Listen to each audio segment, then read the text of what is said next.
আজকে একটা নতুন ধরনের ভিডিও নিয়ে চলে এসেছি, ম্যাট্রিক্স।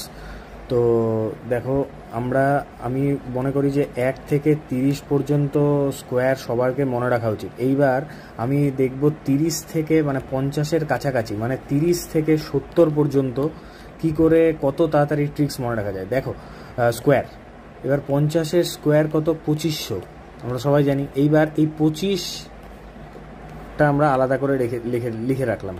এবার দেখো, আমি যদি বলি 54-এর স্কোয়ার কত হবে।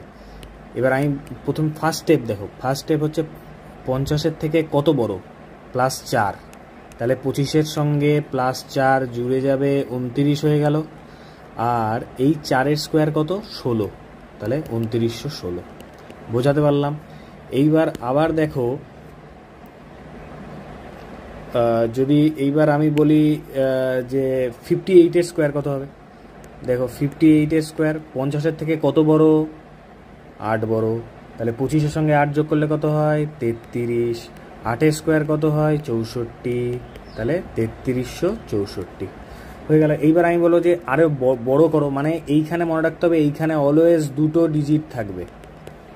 তাহলে কি হলো? এবার 69-এর স্কোয়ার কত? দেখো, 25-এর থেকে কত বড়? 19 বড়। 50-এর থেকে কত বড়? 19 বড়। তাহলে কি হবে ভাবো একটু।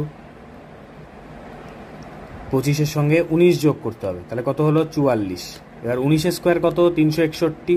এই 3টা এখানে অ্যাড হয়ে যাবে, তাহলে হয়ে যাবে 4761।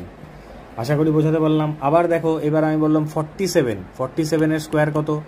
50-এর থেকে কত কম? 3 কম, তাহলে 25 থেকে 3 বিয়োগ করলে হয় 22, আর 3-এর স্কোয়ার 9, 2209। আশা করি বোঝাতে পারলাম। আবার দেখো, আরও আমি বোঝাচ্ছি।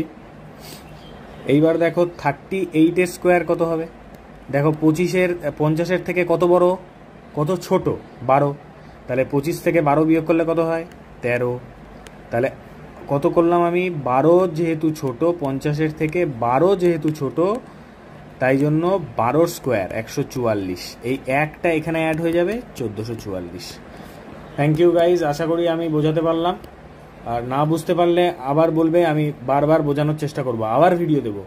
আর প্লিজ সাবস্ক্রাইব করে দিও। Thank you.